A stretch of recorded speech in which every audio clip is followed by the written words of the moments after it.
నిన్న నంద్యాలలో వైఎస్ రాజశేఖర రెడ్డి గారి విగ్రహాన్ని ధ్వంసం చేశారు తెలుగుదేశం పార్టీకి సంబంధించినటువంటి వ్యక్తి. ఆ తెలుగుదేశం పార్టీకి సంబంధించినటువంటి వ్యక్తి ధ్వంసం చేస్తే అతన్ని కూడా వైఎస్ఆర్ కాంగ్రెస్ పార్టీ వ్యక్తిగా చిత్రీకరించేటటువంటి ఒక కుట్ర జరిగింది. ఆ కుట్రలో భాగంగా అసలు ఏం జరిగిందో మొత్తం ఆ విషయంలోకి వెళ్తే వైఎస్ఆర్ విగ్రహాన్ని ధ్వంసం చేసింది వైకాపా కార్యకర్త అని వీళ్ళు హెడ్డింగ్లు పెట్టారు.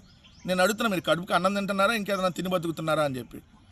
వైఎస్ రాజశేఖర రెడ్డి గారి విగ్రహాన్ని ఎవడు ధ్వంసం చేసినా ముందు వాళ్ళ మీద చర్యలు తీసుకోవాలి కదా. దానికి పార్టీతో ఏం సంబంధం? అతను వైకాపా కార్యకర్త అని మీరు అంటున్నారు కదా. అంటే వైఎస్ఆర్ కాంగ్రెస్ పార్టీలో ఎప్పుడో 4 ఏళ్ల క్రితం పనిచేస్తే వైఎస్ఆర్ కాంగ్రెస్ పార్టీలో ఉన్నట్టేనా? అంటే ఈరోజు రఘురామకృష్ణరాజు మా పార్టీలోంచి వెళ్ళిపోయాడు, మా పార్టీలో ఉన్నట్టేనా? ఏదైతే వేమిరెడ్డి ప్రభాకర్ రెడ్డి, వేమిరెడ్డి ప్రశాంతి, లేదంటే మంత్రి పాదసారథి, వీళ్ళందరూ కూడా మా పార్టీలోనే ఉన్నారు అంతకుముందు. సో ఇప్పుడు వేరే పార్టీ మీ పార్టీలోకి వెళ్ళిపోయారు. అంటే ఈయన ఆల్రెడీ 2023లోనే మీ పార్టీలో జాయిన్ అయ్యాడు. ఎలక్షన్స్కి ముందే మీ పార్టీలో జాయిన్ అయ్యి ఈరోజు మీ పార్టీలో ఉన్నాడు.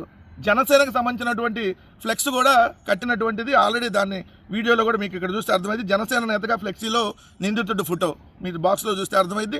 అదేవిధంగా మంత్రి ఫరూక్ కుమార్తో ఈ జముల ఎవరైతే ఉన్నారో ఈయన ఫోటో. మరి ఇప్పుడు మంత్రి ఫరూక్ కుమారుడితో ఎట్లా ఉంటాడు వైఎస్ఆర్సీపీ కార్యకర్త అయితే?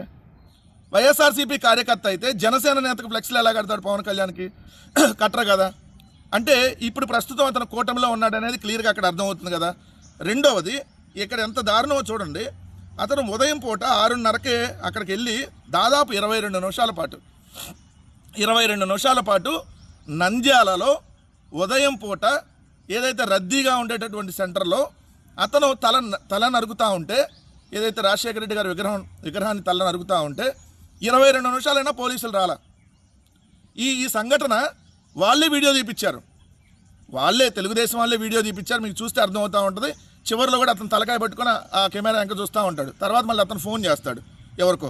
ఇక్కడ చూడండి, ఈ ఇన్సిడెంట్ జరిగిన తర్వాత ఇమీడియట్గా 15-20 మినిట్స్కే తెలుగుదేశం పార్టీకి సంబంధించినటువంటి ఇమీడియట్గా 15-20 మినిట్స్కే తెలుగుదేశం పార్టీ సోషల్ మీడియాలో ఇతను అంతకుముందు వైఎస్ఆర్ కాంగ్రెస్ పార్టీలో ఉన్న ఓ చిన్న ఫోటో వస్తుంది.